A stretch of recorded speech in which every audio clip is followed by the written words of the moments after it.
Ha guys, let's get more news about Warriors, but first don't forget to subscribe and leave your like. Who will be their Warrior secondary scorer? With Klay Thompson departing in free agency, the Golden State Warriors find themselves in an unfamiliar position, unclear of who their secondary scorer is. Thompson is gone, Jordan P is gone, and Kevin Durant is long gone, and Andrew Wiggins looks nothing like the player who picked up the scoring slack, with Thompson missing much of the 2021-22 season. That leaves no clear candidate to fill up the points column next to Steph Curry. It's an era of NBA basketball where high-volume scorers come in bunches. Last year a whopping 50 players averaged at least 20 points per game. By contrast, in Curry's rookie season only 19 players hit the 20-point mark, and hey, guess who was 6th in the league in scoring? Montu Ellis. We know that Curry will eclipse that mark, but it's unclear if anyone else will, or if anyone else will even get close. So who will finish second on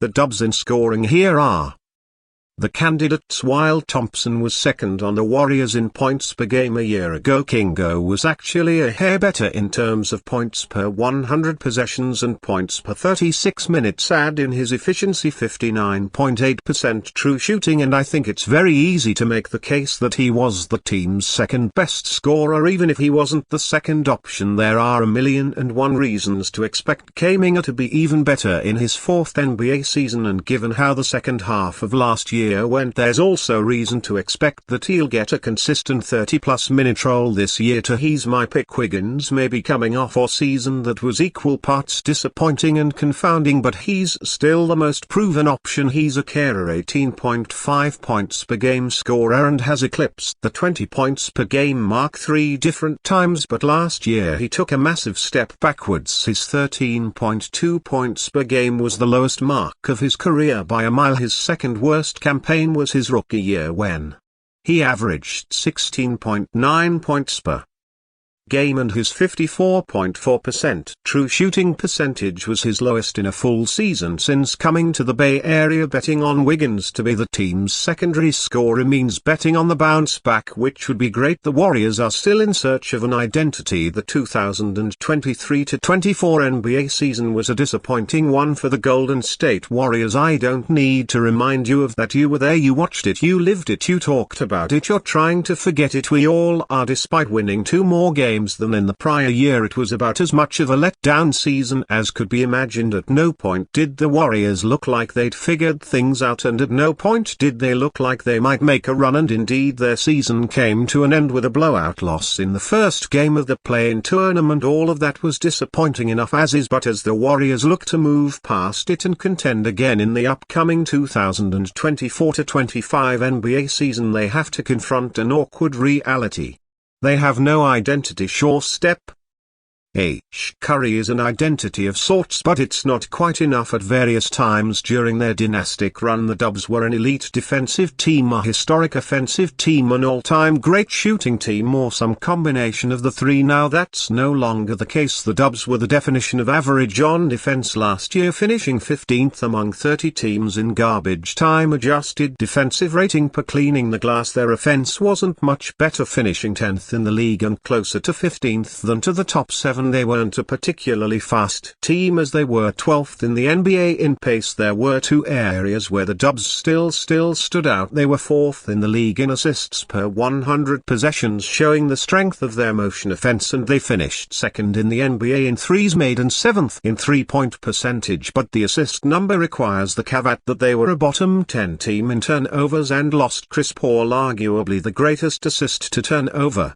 point guard in NBA history, and a 3-point number requires the context that they lost Klay Thompson, who for all his faults last year was still 4th in the NBA in threes made. The acquisition of Buddy Hield will help here, but he alone can't make up for what Thompson brought to the table. As such, Golden State enters this year in search of an identity. Are they an offensive team, a defensive team, a small ball team, a 3-point hoisting team? You don't need a clear strength in the NBA, but it sure helps having a clear advantage every game, an area where you know you you'll give your opponent fits and can win the game on the strength of it alone goes a long way, especially in the dog days of the season. For now, that strength, that advantage, that thing that the opposing team has to game plan for is simply named Steph. And hey, did you hear that he just signed an extension? It's a damn good fallback plan, but when training camp arrives later this month, I think they'll have to search for another one. Two Warriors and Lakers would be interested in exchanging JONAS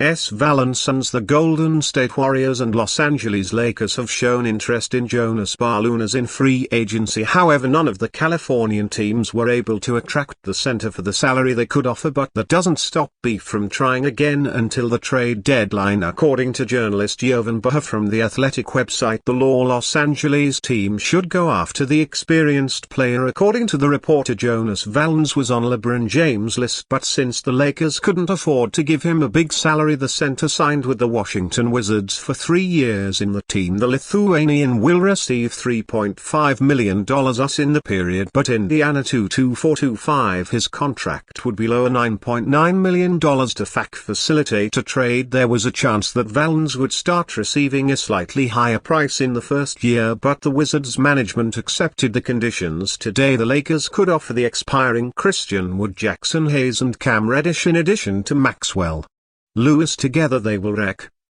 $9.8 million, so it would be necessary to send money or the rights of a player who was not in the squad. It would be enough, especially if you have a second-round pick. The trade to the Lakers would make life easier for Anthony Davis, who has been playing the position for the last few years. JONAS is a rebounding specialist, but he can still space the court. Meanwhile, the Warriors would wait for the start of next season to understand how their new signings fit together. The problem is, if the Lakers are ready to move forward with the negotiation, the San Francisco team would have no counterpart. That's because he would have to give up Kevin Looney $8 million and another young man, but there is still a chance that the team could send Gary Payton, who receives the necessary amount for a trade, $91 million, and there's still a detail. While the Lakers are above the first rate, the Warriors have not yet reached it, which would force the Los Angeles team to cover the entire amount for JONAS Valanciunas.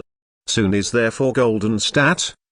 He could offer Payton and it would not reach the mark. However, if it's Looney alone, he overtakes, which makes a 1-for-1 negotiation unfeasible, since Valanciunas could leave the Wizards in exchange as early as this week. Starting Wednesday, the Lakers would be the main candidate at the moment. It is worth remembering that it takes 2 months after signing a contract for negotiations to take place. It's different from an extension. For example, Lauri Markkanen was one of the Warriors' targets, but as he recently extended his deal, he could only be traded after the trade deadline. In other words, only from the 2025 off-season. Last season, JONAS Valanciunas has averaged 12.2 points and 8.8 rebounds in around 23 minutes per night for the New Orleans Pelicans. And you fan, what do you think of the situation of JONAS Valanciunas? Leave your opinion in the comments.